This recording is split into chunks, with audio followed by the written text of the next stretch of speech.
മുൻ പ്രധാനമന്ത്രിയും കോൺഗ്രസ് നേതാവുമായിരുന്ന രാജീവ് ഗാന്ധിയുടെ 80ാം ജന്മദിനാചരണം വിവിധ പരിപാടികളോടെ DCCയിൽ നടന്നു. രാജീവ് ഗാന്ധി സദ്ഭാവന ദിവസ് എന്ന പേരിൽ സംഘടിപ്പിച്ച പരിപാടിയിലെ പുഷ്പാർച്ചനയിൽ KPCC president K. Sudhakaran MP പങ്കെടുത്തു. തുടർന്ന് നടന്ന അനുസ്മരണ സമ്മേളനം K. സുധാകരൻ MP ഉദ്ഘാടനം ചെയ്തു. രാജ്യത്തിന് വേണ്ടി ആത്മത്യാഗം അനുഭവിച്ച രാജീവ് ഗാന്ധിയുടെ ഓർമ്മ പുതുതലമുറയ്ക്ക് പകർന്നു നൽകണമെന്നും അതുവഴി രാഷ്ട്ര സേവനത്തിന് അവരെ ആവേശഭരിതമാക്കണമെന്നും K. സുധാകരൻ അനുസ്മരണ പ്രഭാഷണത്തിൽ പറഞ്ഞു. അതുകൊണ്ട് ലോകത്തിന്റെ മുമ്പിൽ വിസ്മയം സൃഷ്ടിച്ച ഒരു പ്രധാനമന്ത്രിയായി തന്നെ നമ്മൾ രാജീവ് ഗാന്ധിയെ നമ്മൾ കാണുകയാണ്.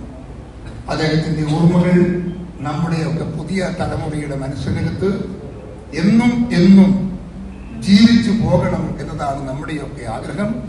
ആ ഓർമ്മകളെ നെഞ്ചിലേറ്റുകൊണ്ട് ആവേശഭരിതമായ രാജീവ് ഗാന്ധിയുടെ ജീവചരിത്രം മനസ്സിൽ ഓർത്തുകൊണ്ട് ഒരു നല്ല രാഷ്ട്രീയ പ്രവർത്തനത്തിന്റെ പ്രവർത്തകന്മാരാകാൻ കോൺഗ്രസിന്റെ നേതാക്കന്മാർക്കും പ്രവർത്തകർക്കും സാധിക്കണം.